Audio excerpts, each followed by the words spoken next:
નળ સરોવર અને ઘોરલ ગોડવિટની વાર્તા.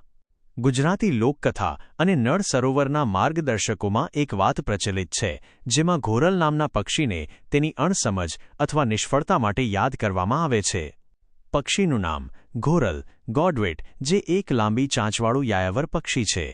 લોકકથા: જ્યારે હજારો કિલોમીટર દૂર સાઇબિરિયા અને મધ્ય એશિયા જેવા પ્રદેશોમાંથી અન્ય પક્ષીઓ જેમ કે ફ્લેમિંગો, પેલિકન ગુજરાત તરફ સ્થળાંતર કરે છે, ત્યારે તેઓ તેમના માર્ગની દિશા માટે કુદરતી સંકેતો અને આકાશના તારાઓનો ઉપયોગ કરે છે. ઘોરલની ભૂલ: માન્યતા મુજબ અન્ય પક્ષીઓ જ્યારે આકાશના તારા જોઈને દિવસ-રાત ઉડાન ભરીને નળ સરોવર સુધી પહોંચી જાય છે, ત્યારે ઘોરલ પક્ષી ઉડતી વખતે નીચે જોયા કરે છે. તેને તારાઓ જોવાની કે દિશા સમજવાની બુદ્ધિ આવતી નથી. પરિણામ: તે ઘણીવાર રસ્તો ભૂલી જાય છે અથવા અન્ય પક્ષીઓ કરતાં ઘણું મોડું નળ સરોવર પહોંચે છે, જેના કારણે તે ઓછું બુદ્ધિશાળી પક્ષી ગણાય છે. નોંધ: આ કથા પક્ષીઓના સ્થળાંતરના પ્રયાસોને રસપ્રદ રીતે રજૂ કરે છે. જો કે વૈજ્ઞાનિક રીતે ઘોરલ પણ ખૂબ જ લાંબો અને સફળ પ્રવાસ કરનારું પક્ષી છે. આ વાર્તા માત્ર એક લોકવાયકા છે.